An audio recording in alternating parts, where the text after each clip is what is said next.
Hi everyone, back to the Evermore YouTube channel. It's Chris back with a match preview for Newcastle United's upcoming game this weekend down at the London Stadium against high-flying West Ham United. It should be an absolute belter this game. Both teams are in really good form going into this game.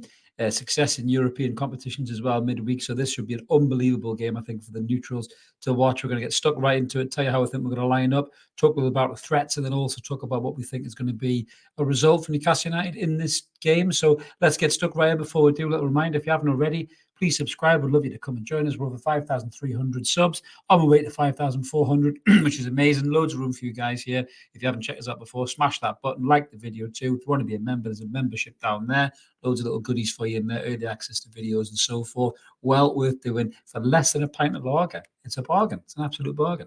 Right, so let's get stuck in then. Obviously, we're all still on a high after the demolition of Paris Saint-Germain, Mbappe and all midweek at St James's Park. I think confidence is at an all-time high for the football club and for the supporters. And rightly so, we're bouncing into this game. Like we're eighth in the table. I need to check West Ham's league position in a second, but we're eighth in the table, bouncing into this game. And we shouldn't really fear anybody, really. I think off the back of what's happened in the Champions League, I don't see why we should be scared of anybody. In all fairness, when you dismantle teams like that, then why should you be scared? But listen, West Ham are a good team, and there's no reason why we should, disrespect them, which I'm not going to in this preview. But yeah, they're sitting in seventh; they're only a point ahead of us. We're sitting in 12th. So beg your pardon, eighth. God, get my teeth right. And 12 points. My goodness, it's been a long week, as PK would normally say when he's on the channel. Right, let's get stuck in then. So Newcastle United, how are we going to line up? We've got some injuries, but also for this game, we've got some suspensions, which is a bastard. So the high-flying winger, that's Anthony Gordon, the guy who picks more pockets than Oliver Twist, is missing through a stupid yellow card that he got last week by kicking the ball away. A little bit harsh, but he got one nonetheless, and that's his fifth book, and so he misses this game. So we've had a little bit of a change around. So we'll start at the back. I had to keep in the same back four that shut out Paris Saint-Germain really by that one spawny header. Jamal Lascelles, to be fair to him, I criticised him. I said he wasn't good enough. He wasn't Premier League level, let alone Champions League level. He was absolutely sensational in the PSG game. So he rightly so deserves to continue his starting berth in the absence of Sven Botman in that back four. Moving Shaw over to that left side and centre half, which doesn't look to phase him at all because he was phenomenal against Paris Saint-Germain and obviously scoring his wonder strike to make it 4. The wing backs are the same. Dan Burn, again, I'm not criticising Dan Burn on this channel anymore. Every time I do, he seems to have an absolute blinder. I'm not going to criticise him for this one. Let's hope he doesn't have a shitter. And then if he does, I'll go back to criticising you, BDB. But he's going to be left back. And obviously Trips, the master assist maker himself, is going to be at right back. In the midfield, I've had a little bit of a juggle here due to the suspension of Gordon. Now, could easily have put Murphy in that front three, and I think Eddie Howe could easily do that as well.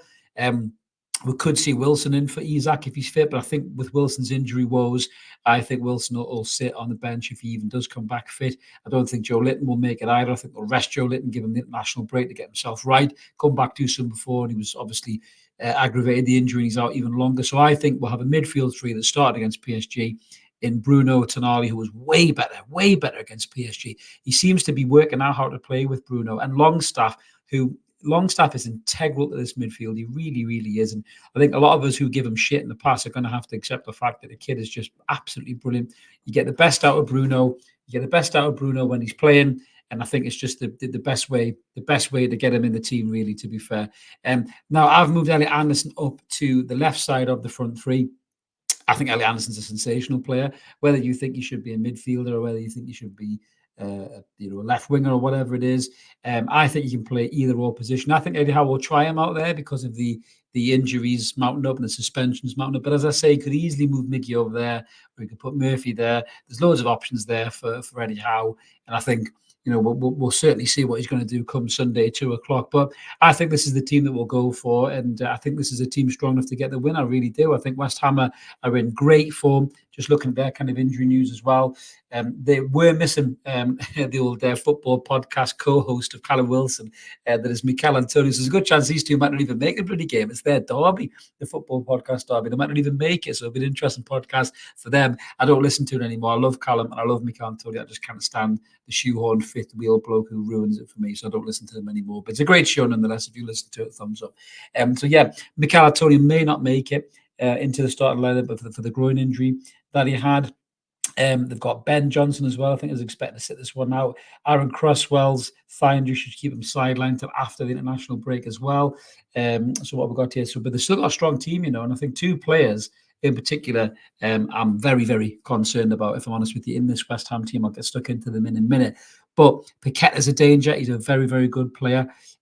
Alvarez looks good, tougher than a coffin nail. Again, these were two players linked to us. We did rumor has it videos on them and everything else as well. But the two players that worry me the most are the two creative influences. And I'm going to start with Jared Bowen. Now, Jared Bowen, interestingly enough, has been linked to Newcastle again because his contract is up for renewal. Apparently, Liverpool and Newcastle are interested in the player. I think he's a brilliant footballer, and I think he fits our style of play absolutely amazingly well. And he would walk into this Newcastle team in my opinion. Maybe walks a bit strong, maybe, but he would definitely get into the Newcastle team, I think, with his quality that he has. In 7 Premier League games, he's got 5 goals and 1 assist already. He's got a assist in the Europa Cup as well. He's a fantastic footballer. He plays with aggression. He chases the ball down. He's got quality. He can create. And I think it's somebody that we're really going to have to keep an eye on. Trips is brilliant at marshalling these players. And Dan Burn does a lot better than people give him credit for, including yours truly. So hopefully the lads will be on top of their game to stop Jared Bowen. The other player that concerns me,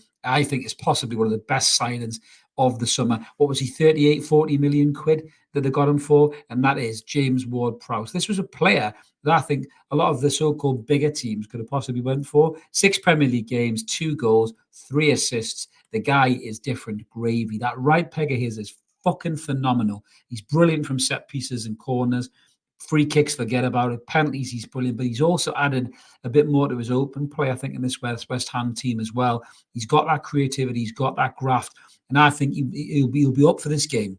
This should be the kind of game that James Ward-Prowse wants to show he's the man in. But Bruno Guimaraes is purring at the minute. He looks like he's bang on form. And for me, Bruno could marshal this game. He could boss this game completely and utterly. He really could. And I think Tonali is getting better and better. And with Longstaff's running in pace, I'd like to think our midfield will best that midfield. But listen, with Alvarez's strength, with Ward-Prowse's quality, with Paqueta's ability to graft and to create, that is no mug midfield, by the way. So the midfield battle will be key in this game. And I really think the Newcastle need to be on top of the game to come out on top on this one. But it'll be a brilliant game, I think, too. The most informed teams in the Premier League at the minute. David Moyes is doing a brilliant job at West Ham. A lot of people owe him an apology as well. But what do I think the result is going to be? Tough one, real tough one. I'm going to back my lads after that brilliant performance against PSG. I'm going to say 2-1 Newcastle, but this will be a hard earned victory in my opinion, because West Ham are a really, really good side. This could go either way. It really could. But it's going to be a great game for the neutrals. Hopefully a great game for the travelling mags. Everybody travel down there safe. Let's get the 3 points and come back. Let us know what you guys think in the comments below as well. What do you think the result's going to be? What do you think about the lineup? Would you make any changes? We always like to hear from you in the comments. And if you haven't already, subscribe, like the video. Really helps the channel grow. And if you want to be a member, check it out. It's only $1.99 a month. Worth a crack. Why not?